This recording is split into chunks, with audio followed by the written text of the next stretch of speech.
Health first కార్యక్రమానికి స్వాగతం. ఈ రోజు హెల్త్ ఫస్ట్ కార్యక్రమంలో భాగంగా doctor Nagesh Bolla, professor and vice dean, department of conservative dentistry and endodontics, Sibar institute of dental sciences, Takkellapadu doctor గారు మన ప్రశ్నలకు సమాధానాలు ఇస్తారు.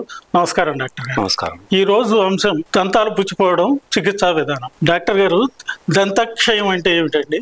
దంతాలలో కలిగే అతి ముఖ్య సమస్యల్లో దంతాక్షయం అనేది మొదటి కింద వస్తుందండి. ఈ దంతక్షయం అనేది పంటి నిర్మాణంలో కలిగిన రంధ్రాల వంటివి.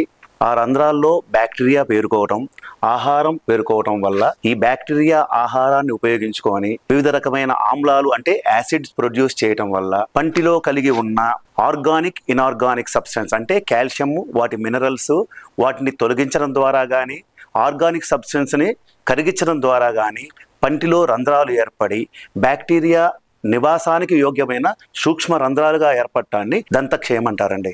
డాక్టర్ గారు, దంతక్షయం యొక్క లక్షణాలను తెలపండి. ఈ దంతక్షయానికి మనం ఆ పేషెంట్లు కానీ డాక్టర్ కానీ గుర్తించవలసిన సమస్యల్లో ఐడెంటిఫై చేసుకోగలిగినటువంటి నల్ల మచ్చలు కానీ, రంధ్రాలు కానీ, ఆహారం ఇరుక్కోవటం కానీ, వాళ్ళకి డిస్కంఫర్ట్ రావటం కానీ, తిన్న తర్వాత వారి తీసుకున్న ఆహారాల్లో వేడివి చల్లవి తగినప్పుడు వాటికి ఆ యొక్క వేడి చల్లని పదార్థాలు తీపి పెట్టడం వల్ల కానీ, ఆహారం ఇరుక్కోవటం వల్ల కానీ వాటిని గుర్తించవచ్చు.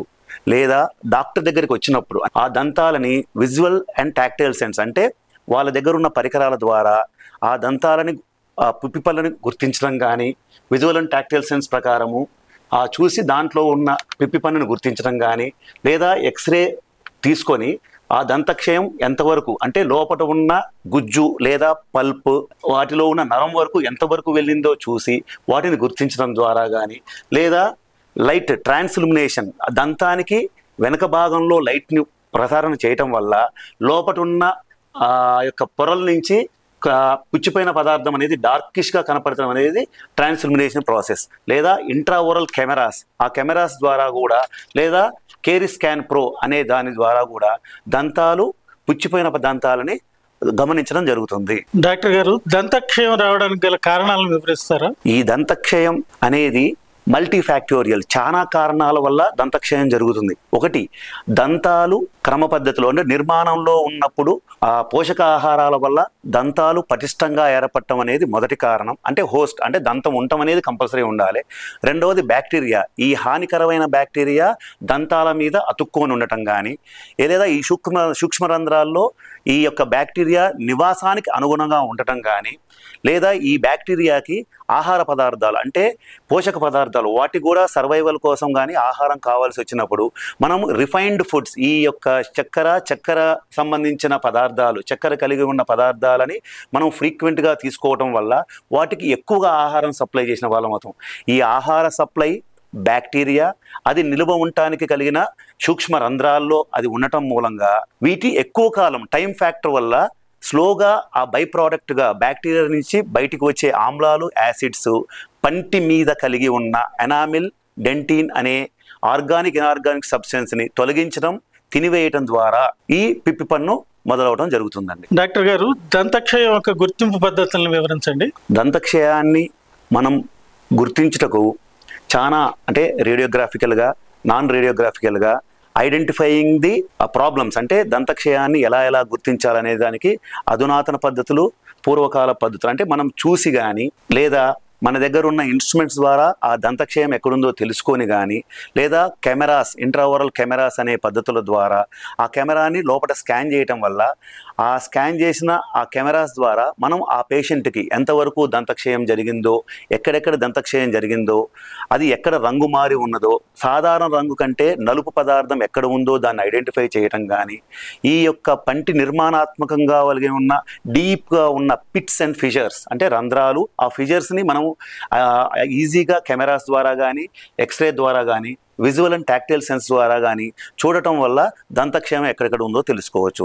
వీటి అన్నిటి కాకుండా కొన్ని కంటికి కనపడనంటి ఆ రంధ్రాలు పైన చూస్తానికి చాలా చిన్నగా అనిపించవచ్చు, కానీ లోపల డికే పెద్దగా ఉన్నప్పుడు వాటిని గుర్తించడానికి రేడియోగ్రాఫ్స్ అంటే ఇంట్రాఓరల్ రేడియోగ్రాఫ్స్ కానీ బైట్ వింగ్ రేడియోగ్రాఫ్స్ అంటే బైట్ వింగ్ రేడియోగ్రాఫ్స్ అనేవి 2 దంతాల మధ్యలో ఉన్న పుచ్చిపోయిన పదార్థాన్ని కనిపెట్టడానికి ఇంట్రాఓరల్ రేడియోగ్రాఫ్స్ కానీ బైట్ వింగ్ రేడియోగ్రాఫ్స్ ద్వారా ఆ దంతక్షయం ఎంతవరకు వెళ్ళిందో తెలుసుకోవడానికి పద్ధతులు పాటించవచ్చు.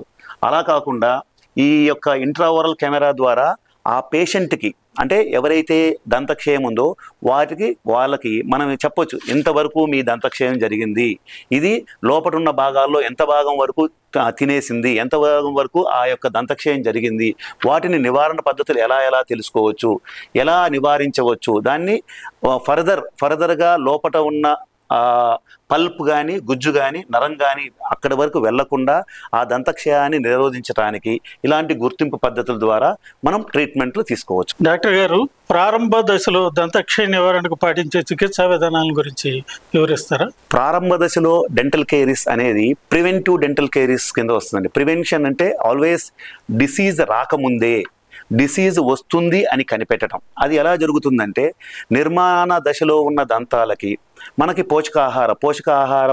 పోషకాహారము తల్లులకు ఇవ్వటం కానీ పిల్లలకు ఇవ్వటం కానీ మన గవర్నమెంట్ ప్రకారం కానీ హెల్త్ కేర్ వర్కర్స్ ద్వారా పోషక ఆహారము దాని ఇంపార్టెన్స్, దానివల్ల మన శరీరంలో ఉన్న ప్రతి భాగంలో ఉన్న కాల్షియం అంటే బోనుకు సంబంధించినవి, దవడలు, పన్నుకి సంబంధించినవి ఇలాంటి అత్యధిక పోషకాలు కలిగిన ఆహార పదార్థాలని మనం పోషకం ద్వారా అందించడం వల్ల దాని యొక్క నిర్మాణ దశలో ఈ పోషకాలు ఉండటం మూలంగా గట్టిగా అంటే కాల్షియం ఎక్కువగా ఉండి స్ట్రాంగెస్ట్ టూత్ అవ్వడానికి అవకాశం ఉంది. ఇలా స్ట్రాంగెస్ట్ టూత్ అవినప్పుడు దాని మీద బ్యాక్టీరియా కెమికల్గా దాడి చేసినప్పుడు నిరోధక శక్తి ఎక్కువగా ఉండి పన్ను పుచ్చిపోకుండా ఉంటుంది. అంటే మనం నిరోధక శక్తి ఎక్కువ పెంచినప్పుడు ప్రివెంటివ్ డెంటల్ కేరీస్ని ఉపయోగపడుతుంది. అలాంటి ప్రివెంటివ్ డెంటల్ కేరీస్ అనేది ఈ యొక్క వేరియస్ ప్రివెన్షన్స్ దాంట్లో ఉన్న కెమికల్ సబ్స్టెన్స్ తక్కువగా ఉండి ఆ మినరల్స్ తక్కువగా ఉన్నప్పుడు ఈ రకంగా ఫ్లోరైడ్ కంటైనింగ్ జెల్స్ కానీ రీమినరలైజింగ్ ఏజెంట్స్ కానీ జైలిటాల్ అనే చూయింగ్ గమ్స్ కానీ ఇవన్నీ వాడటం వల్ల షుగర్ కంటెంట్ తక్కువ చేసి మినరల్స్ని అంటే పంటి లోపల ఉన్న మినరల్స్ని మనము రీమినరలైజ్ చేయటం వల్ల వాటి యొక్క సామర్థ్యత దాని స్ట్రెంగ్త్ టువర్డ్స్ కెమికల్ నేచర్ అంటే బ్యాక్టీరియాలు ప్రొడ్యూస్ చేసే కెమికల్కి కరిగిపోకుండా ఉండటానికి ఉంటాయి. ఈ ఫ్లోరైడ్ వార్నిష్ జెల్స్ వల్ల హైడ్రాక్సీ అపెటైట్ అంటే పంటి మీద ఉన్న తెల్లటి పొరని ఎనామిల్ని హైడ్రాక్సీ అపెటైట్ అంటారు. ఆ హైడ్రాక్సీ అపెటైట్ ఒక యాసిడ్లో కరగటానికి ఎంత సమయం పడుతుందో ఆ సమయాన్ని మనం పెంచవచ్చు. అంటే దాని డ్యూరేషన్ని ఎక్కువ శాతం ఆమ్లం ఎక్కువ శాతం ఉండేటట్టు చేయాలంటే ఈ ఫ్లోరైడ్ అందించడం మూలంగా ఈ ఫ్లోరోహెపటైట్ క్రిస్టల్స్ అని తయారయ్యి ఈ ఫ్లోరైడ్ వార్నిష్ జెల్ వల్ల పన్నుని పుచ్చిపోకుండా ప్రివెన్షన్గా మనం ఇది వాడటం వల్ల ఆ బ్యాక్టీరియా ప్రొడ్యూస్ చేసినా కానీ ఆ ఆమ్లాల వల్ల ఈ యొక్క పన్ను కరిగిపోకుండా ఉంటుంది. అదే బలవర్ధకమైన ఆహారము రెగ్యులర్ మెయింటెనెన్స్ అంటే పంటికి మధ్యలో ఉండే నిర్మాణాత్మకంగా ఉండే గ్యాప్స్లోకి ఆహారం ఇరుక్కున్నప్పుడు ఫ్లాసింగ్ చేయటం కానీ హైజీనిక్ ఫుడ్ తీసుకోవటం వల్ల కానీ ఎర్లీ స్టేజెస్లో ఉన్న వాటికి పిట్ అండ్ ఫిజర్ సీలెంట్స్ వాడటం మూలంగా దాంట్లో ఉన్న ఫ్లోరైడ్ వల్ల పిప్పి పన్ను పురోగతిని మనం ప్రివెన్షన్ చేయవచ్చు. ప్రివెంటివ్ డెంటల్ కేరీస్కి ఎక్కువ శాతం మనం శుభ్రంగా ఉంచుకోవడం అంటే మనకై మనము రోజుకి 2 సార్లు బ్రష్ చేయటం, ఆహారం తిన్న తర్వాత పుక్కిలు పెట్టి ఊసేయటం లేదా నోరు శుభ్రంగా ఉంచుకోవటం, తినే ఆహార పదార్థాల్లో పీచు పదార్థాలు అధికంగా ఉండి దాని యొక్క ప్రోటీన్ శాతం కానీ మినరల్ శాతం కానీ ఎక్కువగా ఉన్నట్టు ఎక్కువగా పోషక పదార్థాలు తీసుకోవడం వల్ల వాటిలో నుంచి మన శరీరం అబ్జార్బ్ చేసుకునే యొక్క విటమిన్స్ కానీ మినరల్స్ కానీ ఎక్కువ ఉన్నప్పుడు మన శరీరంలో కాల్షియం కంటెంట్ కానీ ఆ పన్ను డెవలప్ అయ్యేటప్పుడు దానికి సంబంధించిన లవణాలు ఆ యొక్క మినరల్స్ అన్నీ రావటం మూలంగా పన్నులో గట్టితనం ఏర్పడుతుంది. అలాగే మనం శుభ్రంగా ఉంచుకొని తిన్న తర్వాత తినకముందు మనం పంటిని శుభ్రంగా ఉంచుకోవటం వల్ల ఆ పిప్పి పన్ను అనేది సాధారణంగా రాకుండా ఉంటుంది. అది కాకుండా మిక్స్డ్ డెంటిషన్ అంటే పాల పళ్ళలో పిప్పి పన్ను ఉంటుందండి, ఆ పర్మనెంట్ దంతాల్లో కూడా పిప్పి పన్ను ఉంటుంది. ఈ ట్రాన్సిషన్ స్టేజ్ ఫ్రమ్ పాల పళ్ళ నుంచి పర్మనెంట్ పన్నులు వచ్చేటప్పుడు కొన్ని కొన్ని అంటే ఫ్లోరైడ్ జెల్స్ అప్లై చేయడం వల్ల హైడ్రాక్సీ హెపటైట్ కాస్తే ఫ్లోరోహెపటైట్ క్రిస్టల్గా మారటం వల్ల ఈ బ్యాక్టీరియా దాన్ని హార్మ్ చేయకుండా ఎక్కువ శాతం పిప్పి పన్నుని అరగట్టడం కుదురుతుంది. డాక్టర్ నగేష్ గారు, దంతక్షయంలో దశలను వివరిస్తారా? ఓకే, ఎలాగైతే దంతక్షయం అనేది చాలా రకాల ఫ్యాక్టర్స్ వల్ల డెవలప్ అవుతుందో, వివిధ దశల్లో అంటే తొలి దశలో ఉన్నప్పుడు దంతక్షయం ఎనామిల్ ఉపరితలం మీద ఉంటుంది. అలాంటి పరిస్థితుల్లో మనము ప్రివెంటివ్ డెంటల్ కేరీస్ అని కానీ, రీమినరలైజింగ్ ఏజెంట్ కానీ, జైలిటాల్ కంటైనింగ్ చూయింగ్ గమ్స్ కానీ, వార్నిష్ వల్ల కానీ, పిట్ అండ్ ఫిషర్ సీలెంట్స్ వల్ల కానీ, వాటి ద్వారా ఈ దంతక్షయాన్ని నిరోధించగలిగేది early stages of dental caries అంటారండి. ఈ డెంటల్ కేరీస్ ఎర్లీ స్టేజెస్ నుంచి ఇంకా మనం నెగ్లెక్ట్ చేయటం వల్ల కానీ, మనం చెప్పిన హోస్టు, బ్యాక్టీరియా, టైము, కార్బోహైడ్రేట్స్లో మనం ఏ ఫ్యాక్టర్నైనా మనం రిమూవ్ చేయకుండా అది పురోగతి చెందినప్పుడు ఆ దంతక్షయం ఎనామిల్ నుంచి డెంటిన్ వరకు వెళ్తుందండి. ఇలా ఎనామిల్ నుంచి డెంటిన్ వరకు వెళ్ళినప్పుడు మనం తీసుకునే ఆహార పదార్థాలు చల్లటి పదార్థం కానీ, వేడి పదార్థం కానీ, తీపి పదార్థం కానీ, పులుపు పదార్థం వల్ల మన పంటికి డెంటిన్ వరకు వెళ్ళింది అనే విషయం మనకు అర్థమవుతుందండి. ఇలా డెంటిన్ వరకు వెళ్ళినప్పుడు పేషెంట్ తన పెయిన్ని కానీ, సెన్సిటివ్ని కానీ సూచనలు కనిపిస్తాయండి. అలాంటి సూచన ఉన్నప్పుడు డెంటల్ డాక్టర్ దగ్గరికి వెళ్ళి ఆ స్టేజ్లో ఉన్నప్పుడే వీలైనంత వరకు ఫిల్లింగ్ల ద్వారా ట్రీట్మెంట్ చేసుకోవచ్చు. అలాంటి స్టేజ్ దాటి పంటిలో గల పల్ప్ అంటే ఎనామిల్, డెంటిన్, పల్ప్ ఈ నరం కానీ గుజ్జుకి ఎంత దగ్గర అవుతున్నప్పుడు అంటే దానికి ప్రాక్సిమిటీ ఎంత నియర్ అవుతున్నప్పుడు పేషెంట్కి అంత ఎక్కువ సెన్సిటివ్ తెలుస్తుందండి. వారికి అంత ఎక్కువ బాధ కలుగుతుంది. వాళ్ళు తినే ఆహార పదార్థాల్లో కలిగి ఉన్న వేడి, చల్లనివి, వేడివి లేదా పులుపు, తీపి వల్ల తన పేషెంట్కి సెన్సేషన్ ఎక్కువగా పెరుగుతుంది. ఇలా గుజ్జుకి దగ్గరగా కలిగి ఉన్నప్పుడు ట్రీట్మెంట్స్ వివిధ రకాల ట్రీట్మెంట్స్ వీటికి కూడా కలుగుతుంది. ఈ గుజ్జు వరకు వచ్చినప్పుడు ఈ ట్రీట్మెంట్ చేసినప్పుడు ఈ యొక్క పంటి నరం కానీ, గుజ్జు కానీ రివర్సిబుల్ స్టేజ్లో ఉంటుంది. అంటే మనం ట్రీట్మెంట్ చేయటం వల్ల అది తిరిగి సాధారణ స్థితికి వచ్చే అవకాశం ఉంటుంది. అలా సాధారణ స్థితికి రావడానికి అవకాశం ఉన్నప్పుడు మనం ట్రీట్మెంట్ చేసుకోకపోవడం వల్ల ఇంకా ఆ స్టేజ్ పెరిగి పంటి నరంలోకి వెళ్ళి పిప్పి పన్ను బాధ కలుగుతుంది. దాన్ని కూడా నెగ్లెక్ట్ చేసినప్పుడు ఆ పిప్పి పన్ను పెరిగిపోయి పన్ను పుచ్చిపోయి లోపల నెక్రోసిస్ అవ్వడం వల్ల దవడ వాయటం కూడా జరుగుతుంది. ఇది వివిధ రకాలలో ఎర్లీ స్టేజెస్ నుంచి లేట్ స్టేజ్ వరకు కలిగి ఉన్న వివిధ దశలండి. ఇప్పుడు దంతక్షయంలో వివిధ దశల గురించి వివరించారు. ఏ దశలో ఏ చికిత్సలు చేయాల్సి ఉంటుందో వివరిస్తారా? తొలి దశ అంటే ఫస్ట్ స్టేజ్లో ఎర్లీ స్టేజెస్గా ఉన్నప్పుడు మనం ప్రివెంటివ్ డెంటల్ చికిత్స ద్వారా అంటే పిట్ అండ్ ఫిషర్ సీలెంట్స్ అంటే నిర్మాణాత్మకంగా ఉన్న రంధ్రాలు కానీ, డీప్ ఫిషర్స్ కానీ, పిట్ అండ్ ఫిషర్స్ అంటే పిట్స్ కానీ, ఫిషర్స్ కానీ ఆహారం నిలువ ఉండటానికి, బ్యాక్టీరియా అక్కడ జీవించటానికి కలిగి ఉన్న మార్గాల్లో పిట్ అండ్ ఫిషర్స్ ఒకటి. ఆ ఎర్లీ స్టేజెస్లో ఉన్న వాటికి ఈ పిట్ అండ్ ఫిషర్ సీలెంట్స్ అని ఇవి ఫ్లోరైడ్ కంటైనింగ్ ఉంటాయి, డిఫరెంట్ కలర్లో ఉంటాయి. ఈ రెస్టరేషన్ చేసినప్పుడు ఆహారం అక్కడ నిల్వ ఉండకుండా, బ్యాక్టీరియా అక్కడ గ్రో కాకుండా, వాటి నుంచి యాసిడ్స్ రాకుండా మనము లాలాజలంతో అవి నీట్గా క్లీన్ అయ్యేటట్టు ఉండి మొదటి స్టేజ్లో ట్రీట్మెంట్ చేసుకోవడానికి ఈ pit and fissure sealants, remineral agents ఉపయోగపడతాయి. రెండవ స్టేజ్లో మనము ఆ యొక్క క్యావిటీ కొంచెం డీప్గా అయినప్పుడు అంటే ఎనామిల్, డెంటిన్ వరకు వెళ్ళినప్పుడు వాటిలో ఉన్న పిప్పి పదార్థం అంటే చెడు పదార్థంని క్లీన్ చేసి అది మెకానికల్గా కానీ లేకపోతే కెమికల్గా కానీ various other treatment modalities lasers వల్ల కానీ ఆ క్యావిటీ ఆ పిప్పి పదార్థంలో ఉన్న బ్యాక్టీరియా డీమినరలైజ్డ్ స్ట్రక్చర్ని తీసేసి అదే పదార్థంలో అదే ప్లేస్లో అమాల్గమ్ అనే రెస్టరేషన్ ద్వారా కానీ మనం రెస్టరేషన్ చేసుకోవచ్చు. ఈ స్టేజ్లో ఉన్న ఈ ఫిల్లింగ్ కాకుండా పంటి కలర్లో ఉన్న ఫిల్లింగ్ ఇలా పిప్పి పదార్థం కానీ లేదా బ్రషింగ్ హ్యాబిట్స్ వల్ల సర్వైకల్ అబ్రేషన్ అంటారు వీటిని. ఈ సర్వైకల్ అబ్రేషన్ ఉన్న ఈ యొక్క పిప్పి కానీ లేదా ఆ సర్వైకల్ అబ్రేషన్లో మెకానికల్గా పన్ను లేకపోయిన ప్రదేశంలో మనం గ్లాస్ ఎనామల్ రెస్టరేషన్ అని అలాంటి గ్లాస్ ఎనామల్ రెస్టరేషన్ని పెట్టేసి అక్కడ బ్యాక్టీరియా నిలవ ఉండకుండా ఆ చుట్టుపక్కల ఉన్న ఆ యొక్క చిగురికి మంచి కండిషన్ అంటే హెల్తీగా ఎన్విరాన్మెంట్ క్రియేట్ చేయడం వల్ల అక్కడ ఇన్ఫ్లమేషన్ లేకుండా ఉంటుంది. ఇదే పిప్పి పన్నులోకి మనము కాంపోజిట్ రెస్టరేషన్స్ అని పంటి కలర్లో కలిగి ఉన్న అంటే ఈ అమాల్గం కాకుండా సిల్వర్ ఫిల్లింగ్ కాకుండా పంటి కలర్లో ఉండే రెస్టరేషన్ని మనం కాంపోజిట్ రెస్టరేషన్ అంటాము. ఈ రెస్టరేషన్ చేసేటప్పుడు ఈ రబ్బర్ డ్యామ్ ఐసోలేషన్ పెట్టేసి ఆ పిప్పి పదార్థాన్ని మెకానికల్గా కానీ కెమికల్గా కానీ రిమూవ్ చేసి, లేజర్ ద్వారా కానీ రిమూవ్ చేసి ఆ క్యావిటీని డిస్ఇన్ఫెక్ట్ చేసిన తర్వాత మనకి అవైలబిలిటీ ఉన్న పంటి కలర్ రెస్టరేటివ్ అంటే కాంపోజిట్ రెస్టరేషన్స్ ద్వారా మళ్ళీ ఆ పన్నుని యథాస్థానానికి అంటే ఫార్మ్ అండ్ ఫంక్షన్ మళ్ళీ యథాస్థానానికి తీసుకొచ్చి ఆహారం తినేటట్టు ఉపయోగపడే పదార్థాల్లో పంటి కలర్ రెస్టరేటివ్ పదార్థం ఒకటి.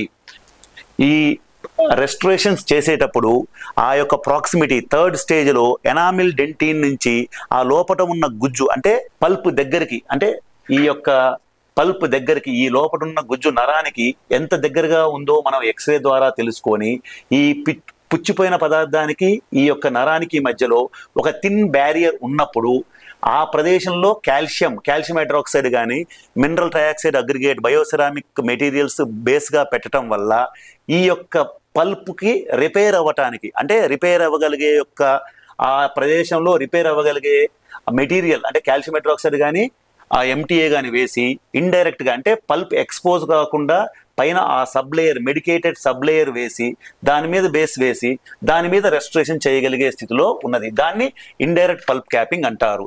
ఎప్పుడైతే ఈ పిప్పి పదార్థమో లేదా ఈ పుచ్చిపోవటం కానీ ఇలాంటి స్టేజ్లో కూడా మనం నెగ్లెక్ట్ చేసినప్పుడు ఈ కేరిస్ అనేది ఫర్దర్గా ప్రోగ్రెస్ అయ్యి నరానికి దగ్గరగా వెళ్తుంది.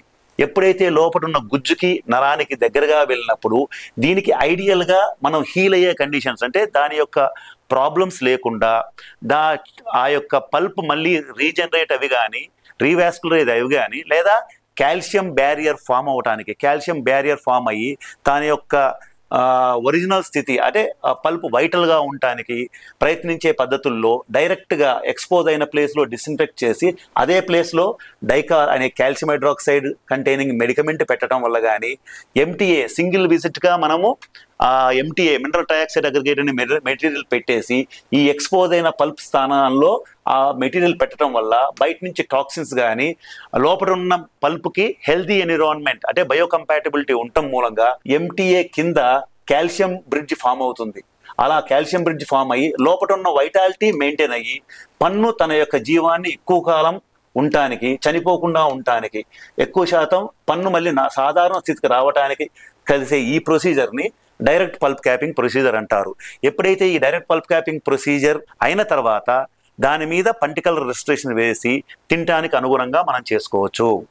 అలాంటి పరిస్థితుల్లో రీసెంట్గా మనకి అవైలబిలిటీ కలిగిన మెటీరియల్స్ కానీ ఎక్విప్మెంట్స్ కానీ ఎంతవరకు వచ్చాయంటే మనము ఏ స్టేజ్లో పల్ప్ ఎక్స్పోజ్ అయిన తర్వాత ఏ స్టేజ్లో అంటే ఎంతవరకు చెడిపోయిన అంటే పాడైపోయిన ఇన్ఫ్లేమ్డ్ పల్ప్ ఎంతవరకు ఉండి రిమైనింగ్ హెల్దీ పల్ప్ ఎక్కడ వరకు ఉంటే అక్కడ వరకు తీసేసి ఆ ప్రదేశంలో ఎంటీఏ కానీ కాల్షియం హైడ్రాక్సైడ్ కానీ వేరే పల్పోటమీ చేసి దాని కింద భాగం అంతా బ్రతికి ఉంటే అంటే లైక్ జీవించి ఉండేటట్టు చూసి జీవం కలిగి ఉండేటట్టు చూసి దానిపైన రెస్టరేషన్ వేసుకొని ఎక్కడ వరకు అయితే అక్కడ వరకు ఈ ఎంటీఏ అనే బయోకంపాటబుల్ మెటీరియల్తోని అక్కడ వరకు మనం డిసీజ్ ప్రాసెస్ అక్కడ వరకే ఆపేసి కింద హెల్దీగా ఉండే టిష్యూ ఉంచడం మూలంగా పేషెంట్స్ కూడా తన ఒరిజినల్ పన్నుకి ఉన్న ఫీలింగ్స్ అంటే ప్రాప్రియోసెప్షన్ కానీ టెంపరేచర్ కానీ బయట ఉన్న టెంపరేచర్ వేరియేషన్స్ కానీ పేషెంట్కి నవిలినప్పుడు తెలవటం కానీ ఒరిజినల్గా ఉన్న పన్నుని మనం సేవ్ చేయడానికి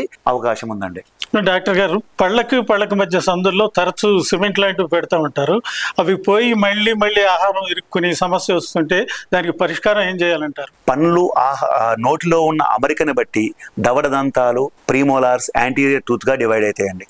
ఎప్పుడైతే దవడ దంతాల్లో ఆకృతిలో నిర్మాణంలో లేదా దాని వరుస క్రమంలో తేడా ఉండటం వల్ల కానీ ఆ రెండు పనులకి మధ్యలో గ్యాప్ అంటే రెండు పనుల మధ్యలో డిస్టెన్స్ ఎక్కువగా ఉన్నప్పుడు సాధారణ రెస్టరేషన్ చేసినప్పుడు ఆహారం నములుతున్నప్పుడు ఎక్కువ శాతం అవి ఇరిగిపోయి మళ్ళీ ఆహారం ఇరుక్కునే ఛాన్సెస్ చాలా ఎక్కువగా ఉంటాయి. పేషెంట్లు కూడా చాలామంది వచ్చి రెస్టరేషన్ చేయించుకున్నాము ఇరిగిపోయిందని చెప్తున్నారు. అలాంటి వాటికి ఆ గ్యాప్స్ని ఎక్కువగా ఉన్నప్పుడు అంటే పంటికి మధ్యలో గ్యాప్ ఎక్కువగా ఉన్నప్పుడు మనం పైన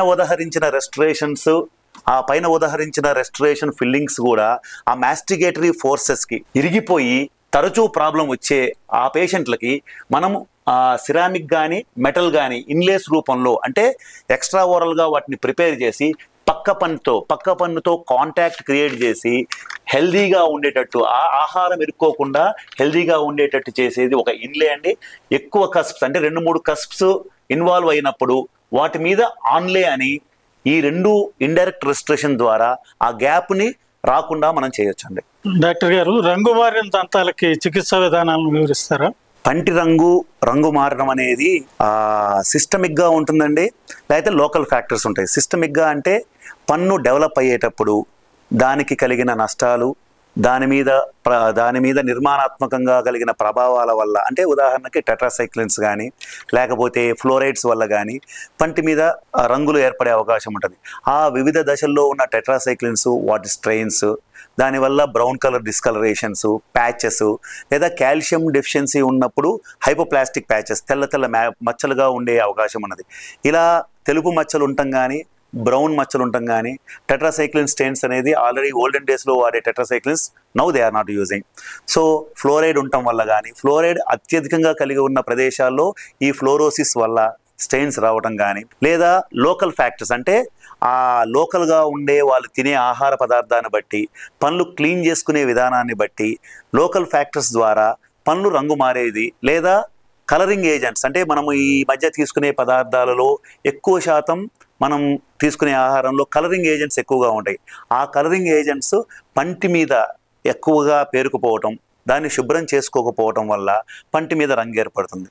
ఇంకొక కారణం ఏంటంటే వయస్సు ప్రకారం, అంటే ఏజింగ్ ఫ్యాక్టర్ వల్ల లోపల పన్ను దానంతట అదే ప్రొటెక్టివ్ మెకానిజం, బయట నుంచి ఇన్సల్ట్ వచ్చినప్పుడు కానీ, బయట నుంచి కెమికల్స్ వచ్చినప్పుడు కానీ, మనం బ్రషింగ్ చేసుకునేటప్పుడు కానీ లోపల ఉన్న డెంటిన్ వాటంతటదే రిపరేటివ్ డెంటిన్ ఫామ్ చేసి లోపల ఉన్న రిపరేటివ్ డెంటిన్ ఎల్లోయిష్ డిస్కలరేషన్ బయటికి కనపడే అవకాశం ఉంటుంది. ఇలాంటి పరిస్థితుల్లో ఈ రంగు మారిన పళ్ళకి బ్లీచింగ్ అంటే కెమికల్ ఏజెంట్స్, అంటే ఈ హైపోప్లాస్టిక్ కానీ ఈ బ్లీచింగ్ వల్ల ఈ పైన ఉన్న వీటికి మెకిన్ సొల్యూషన్స్ కానీ, అదే హోమ్ బ్లీచ్, ఆఫీస్ బ్లీచ్. అంటే హోమ్ బ్లీచ్ అంటే మనం ఇంట్లో వాడుకునే ట్రేస్ తయారు చేసుకొని ఆ ట్రేస్లో కార్బమైడ్ పెరాక్సైడ్ అనే పదార్థం వేసి నోట్లో ఉంచుకోవడం వలన ఆ కార్బమైడ్ పెరాక్సైడ్ రిలీజ్ చేసిన హైడ్రోజన్ పెరాక్సైడ్ వల్ల ఈ పైనున్న ఆ స్టెయిన్స్ మొత్తం రిమూవ్ అవుతాయండి. అలా రిమూవ్ అయినప్పుడు ఆ పంటి రంగు మారి స్వతహాగా న్యాచురల్గా ఉండే రంగు మారడాన్ని బ్లీచింగ్ అంటారు. ఇది ఆఫీస్ బ్లీచ్ అవ్వచ్చు, హోమ్ బ్లీచ్ అవ్వచ్చు. బ్లీచింగ్ ద్వారా మనం దాన్ని పంటి రంగును మార్చుకోవచ్చు. లేదా క్యాల్కులస్ అంటే మన శరీరంలో క్యాల్కులస్ ఏర్పడి పంటి పైన చెడు పదార్థం వేసినప్పుడు స్కేలింగ్ ద్వారా దాన్ని రిమూవ్ చేయటం వల్ల పంటి మీద కలర్ని తగ్గించుకోవచ్చు. అలా కాకుండా బ్లీచింగ్ కాకుండా ఈ సిస్టమిక్ ప్రాబ్లమ్స్ వల్ల కలిగేవి ఇంటర్నల్గా సిస్టమిక్ ఫ్యాక్టర్స్ వల్ల వచ్చేవి కానీ, ఏజింగ్ వల్ల వచ్చేవి కానీ, షేపింగ్ వల్ల వచ్చే వాటికి కాంపోజిట్ వెనీరింగ్ అని లేదా సిరామిక్ వెనీరింగ్ అని చేసి కృత్రిమమైన దంతాలు స్మైల్ డిజైనింగ్ అనే పద్ధతిలో కానీ డిజిటల్ డెంటిస్ట్రీ ద్వారా ఎలాంటి షేప్లో తీసుకొచ్చి మనం వెనీర్స్ చేస్తే అవి అందంగా, కృత్రిమంగా, న్యాచురల్గా ఉపయోగపడి తన యొక్క వ్యక్తిత్వాన్ని స్మైల్ చేయడం వల్ల ఎదుటి వాళ్ళు తన వ్యక్తిత్వాన్ని పెంపొందించడానికి ఈ స్మైల్ డిజైనింగ్ కానీ ఈ కాస్మెటిక్ ట్రీట్మెంట్స్ ఉపయోగపడతాయండి. ఈ బ్లీచింగ్, స్మైల్ డిజైనింగ్ ఏ వయసుల వరకు చికిత్స తీసుకోవచ్చండి? ఈ బ్లీచింగ్, స్మైల్ డిజైనింగ్ అన్ని వయసుల వాళ్ళు తీసుకోవచ్చండి. పిల్లలు, పెద్దలు అందరూ తీసుకోవచ్చు. కానీ డాక్టర్ సూపర్విజన్ అంటే డెంటల్ సూపర్విజన్లో తీసుకోవటం మూలంగా ఈ బ్లీచింగ్ అనేది ఈ కెమికల్స్ మన శరీరం మీద ఎంతవరకు హాని చేస్తాయి, దానివల్ల ఎలర్జీలు ఏమైనా ఉంటాయా, ఇవన్నీ ముందు తెలుసుకొని ఎంత కాన్సన్ట్రేషన్లో, అంటే మనం తీసుకునే ఈ బ్లీచింగ్ సొల్యూషన్స్కి డిఫరెంట్ కాన్సన్ట్రేషన్స్, మనకు ఓవర్ ది కౌంటర్ అవైలబిలిటీ ఉన్న ఈ బ్లీచింగ్ సొల్యూషన్స్ డిఫరెంట్ కాన్సన్ట్రేషన్లో అవైలబిలిటీ ఉంటుంది.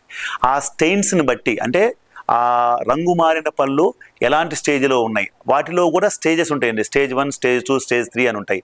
ఇలాంటి స్టేజ్లో ఉన్న వాటికి ఎర్లీ స్టేజెస్ అంటే తొలి దశలో ఉన్న వాటికి తక్కువ టైము, తక్కువ కాన్సన్ట్రేషన్ బ్లీచింగ్ సొల్యూషన్ వేయటం వల్ల త్వరితగతిన రిజల్ట్స్ కానీ మంచి రిజల్ట్స్ వచ్చే అవకాశం ఉంటుంది. ఇంకొంచెం స్టేజ్ మారినప్పుడు దాని యొక్క కాన్సన్ట్రేషన్ పెంచి బ్లీచింగ్ సొల్యూషన్ ఎక్కువసేపు ఉపయోగించడం వల్ల కూడా న్యాచురల్ కలర్కి వచ్చే అవకాశం ఉంటుంది. ఎప్పుడైతే ఆ న్యాచురల్ కలర్కి వచ్చే అవకాశంలో ఈ కెమికల్స్ పంటి మీద కెమికల్ నేచర్ వల్ల దానిలో ఉన్న చెడు పదార్థం తీస్తున్నామని అనుకుంటాం, దాంతో పాటే మినరల్ కంటెంట్ కూడా తీసేస్తుంది. అలాంటప్పుడు రీమినరలైజింగ్ ఏజెంట్ కానీ లేకపోతే కెసిన్ ఫాస్ఫేట్ జెల్ కానీ అమార్ఫస్ ఫాస్ఫేట్ జెల్ కానీ వాడటం మూలంగా రీమినరలైజ్ అయిపోయి వాటి వల్ల వచ్చే ఆ ప్రాబ్లమ్స్ అంటే సెన్సిటివిటీ రావటం, ఎక్కువ పనులు బాధ పెట్టడం, ఇవన్నీ జరుగుతుంటాయి. అంటే ఈ కెమికల్ వల్ల దాంట్లో ఉన్న మినరల్ కంటెంట్ కూడా లాస్ అవ్వటం మూలంగా డెంటల్ సూపర్విజన్లో తీసుకుంటూ ఆ స్టేజెస్ని బట్టి, ఆ డిస్కలరేషన్ స్టేజెస్ని బట్టి ఆ ట్రీట్మెంట్ చేసుకొని కొన్ని రోజులు మళ్ళీ గ్యాప్ తీసుకొని రీమినరలైజ్ చేసి మళ్ళీ ఆ డిస్కలర్ పోవటానికి, రంగు మారడానికి ఈ బ్లీచింగ్ సొల్యూషన్స్ వాడటం జరుగుతుందండి. డాక్టర్ సూపర్విజన్ లేకపోవటం మూలంగా ఎక్కువగా అంటే త్వరితగతిన మనం తెలుపు రంగు రావడానికి ప్రయత్నం చేయటం మూలంగా ఈ యొక్క కెమికల్ పంటి లోపల ఉన్న గుజ్జుకి అంటే లేదా నరానికి దగ్గరగా వెళ్ళిపోయి దాన్ని హామ్ చేసి రివర్సిబుల్ ఉన్నది కాస్తే ఇర్రివర్సిబుల్ అయిపోయి పన్ను లోపల నరం చనిపోయే అవకాశం ఉంటుందని. అందువల్ల డాక్టర్ సూపర్విజన్లో రిజల్ట్స్ని బట్టి, తన యొక్క అలర్జీస్ని బట్టి, వాడుక విధానాన్ని బట్టి, తన అవసరాన్ని బట్టి బ్లీచింగ్ సొల్యూషన్ ఏ స్టేజ్లో వాడుకోవచ్చండి. అలాగే ఈ వెన్నీర్స్ అంటే మనం వాడే ఈ కాంపోజిట్ వెన్నీర్స్ కానీ, సిరామిక్ వెన్నీర్స్ కానీ, లామినేట్స్ కానీ ఎలాంటి స్టేజ్లోనైనా వాడుకోవచ్చు. కానీ అక్లూజన్ అంటే ప్రతి ఒక్క వ్యక్తికి పై పనులు కింద పనులు కొరికినప్పుడు అక్లూజన్ అనేది డిఫరెన్స్గా ఉంటుంది. పై పనులు కింద పనులు ట్రామాటిక్గా తగులుతున్నప్పుడు, ట్రామా ఫ్రమ్ అక్లూజన్ కానీ ట్రామాటిక్ అక్లూజన్ ఉన్నప్పుడు ఈ లామినేట్స్ కానీ వెన్నీర్స్ ఉండే అవకాశం లేదండి. అవి ఊడిపోతాయి. ఎందుకంటే కింద పన్ను పై పన్నుకి వెళ్ళి తగిలే అక్లూజన్స్ అంటే మనిషికి వేరియేషన్ ఉండే ఈ అక్లూజన్స్లో ఆ అక్లూజన్ వేరియేషన్స్ ఉన్నప్పుడు కొంతమందికి ఈ సిరామిక్ వెన్నీర్స్ కానీ లామినేట్స్ కానీ వేసే అవకాశం ఉండదండి.